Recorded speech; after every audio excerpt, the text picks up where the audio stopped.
কাজটা কমপ্লিট না হতেও কতটা সুন্দর লাগতেছে দেখেন। আমি ভাবলাম এটা ফিক্সড করার আগে আপনাদের একবার ভিডিও করে দেখাই। এগুলো জাস্ট টেপ দিয়ে ঝুলিয়ে দিছি, দেখেন উপরে টেপ লাগানো, পরে ফিক্সড করব। তার আগে ভাবলাম আগে মেজারমেন্টটা করে নিই কোথায় কোনটা রাখলে ভালো লাগে। দেখেন এটাই, ওই দেখেন চামচ দেখা যাচ্ছে, চামিচ দিছে কিন্তু সিলভার কালারের একটা চামিচ, আর ওই যে দেখেন গোল্ডেন কালারের একটা চামিচ, কেটলি, চা, দুধ সব কিছু আছে। সামনে দেখেন কাচের বয়ামগুলো আছে, তারপরে ওই যে টিভি দেখা যাচ্ছে।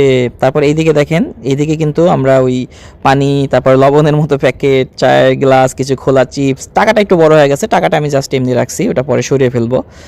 আর এই যে কলাগুলা ঝুলতেছে, এদিকে চিপস ঝুলতেছে। এইখানে দেখেন আমি কিন্তু আমার পেজের নাম আর নাম্বার দিয়ে দিছি, দেখছেন, যাতে কেউ কপি করতে না পারে। অনেকেই তো ভিডিও নিয়ে কপি করে ফেলে। দেখেন দুই পাশে চিপস ঝুলতেছে, তারপরে কলা ঝুলতেছে, ব্রেড ঝুলতেছে। এই যেখানে আমি মোবাইলে ফ্ল্যাশটা জ্বালাই দিছি, এখন ভিতরে টিভি সব কিছু দেখতে পারবেন। বাট এটা ন্যাচারাল আলোতে বেশি ভালো লাগে, ফ্ল্যাশ দিলে কেমন যেন একটা কালার হয়ে যায়। দেখেন বয়ামগুলো কতটা সুন্দর নিখুঁত, ভিতরে অনেক কিছু আছে। চিপসগুলো ঝুলতেছে, কলা ঝুলতেছে, পাউরুটি ঝুলতেছে, মানে কি বলবো, যতটুকু ডিটেলস দেওয়া যায় আমি চেষ্টা করছি সবগুলো দেওয়ার। আবার বাইরে দেখেন বাঁশের মাচা, এই যে আবার এখানে ললিপপ ঝুলতেছে, ব্রেড ঝুলতেছে। ওইদিকে দেখেন টুথপিক, তারপরে ওই যে কাপড় খাঁচার কী সব থাকে এগুলো দিয়ে দিছি, যা মনে আইছে সব দিয়ে দিছি, ঠিক আছে। তো এটা ফাইনাল লুকটা কত সুন্দর লাগতেছে একটা। দেখেন বাইরে কিন্তু ঘাস, রাস্তা, বাঁশের মাচা, এখানে বসে চা খাবেন, আমার দোকানে আসবেন, ঠিক আছে।